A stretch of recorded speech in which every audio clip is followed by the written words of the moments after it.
Antarctica's ocean is heating up. Here's why.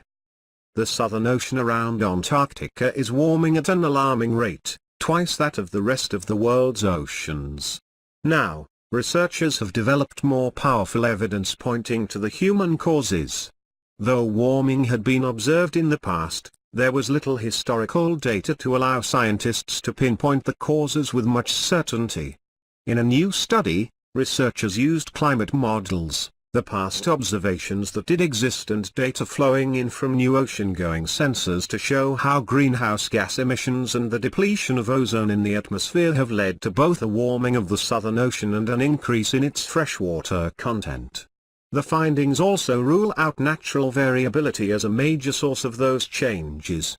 The observed warming is due to human influence, said oceanographer Neil Swart, a research scientist with Environment and Climate Change Canada who led the study, published Monday in the journal Nature Geoscience.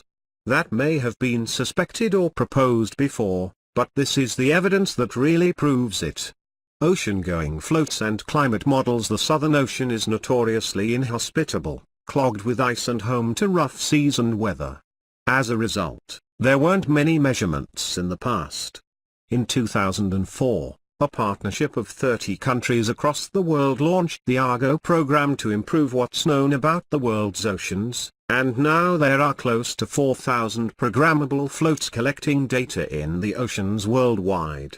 That is helping improve what's known, but the lack of complete data going back decades has, in the past, left researchers wondering if their conclusions were robust.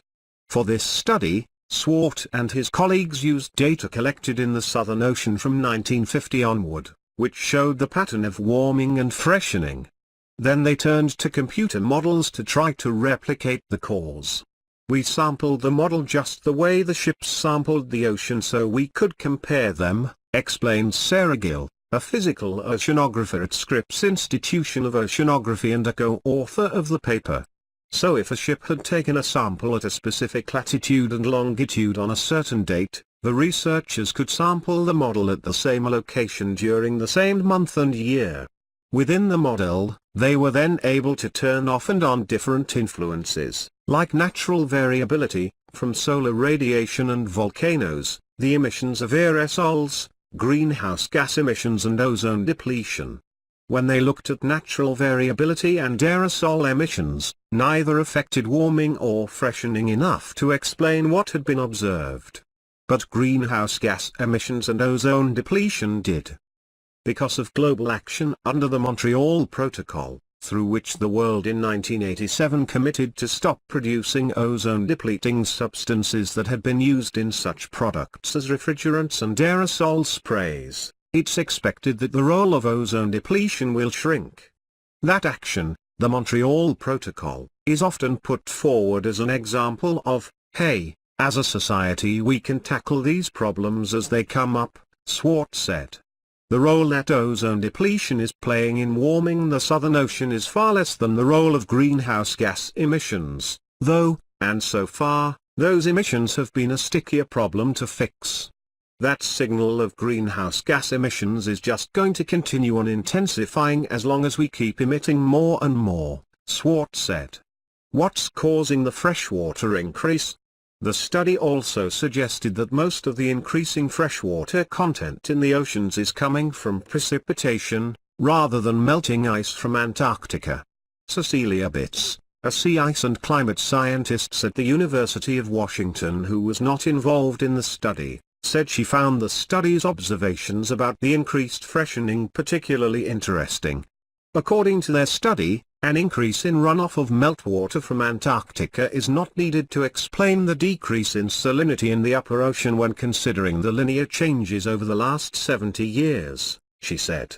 In the future, Gill said, the role that glacial melt is playing in the freshening of the Southern Ocean is one of the enormous questions that the research community would like to address. What warmer water could mean for the ice. Another study published last week in Nature offers more insight into the future of East Antarctica's massive ice sheet. David Wilson, a geochemist at Imperial College London, and his co-authors found that even 2 degrees Celsius of warming above pre-industrial times had been enough to melt a significant part of the East Antarctic ice sheet in the past. During the Pleistocene era, roughly 125,000 years ago, sea levels were as much as 20 to 30 feet higher than they are now. Wilson and his co-authors focused on the Wilkes subglacial basin and how it responded to warming then. Unlike the land-based glaciers, the Wilkes subglacial basin is built up from the ocean floor, which can make it particularly susceptible to warming waters. Their findings suggested that 2 degrees Celsius warming now, if sustained over a couple of millennia, could begin melting that location. If we wish to avoid the worst consequences, and you can think, this can have effects on coastal regions, agriculture, island nations, clearly we need to make efforts to change our behavior patterns and decarbonize the economy, Wilson said. This is clearly what it's pointing towards. Climate Science Antarctica, Climate Change,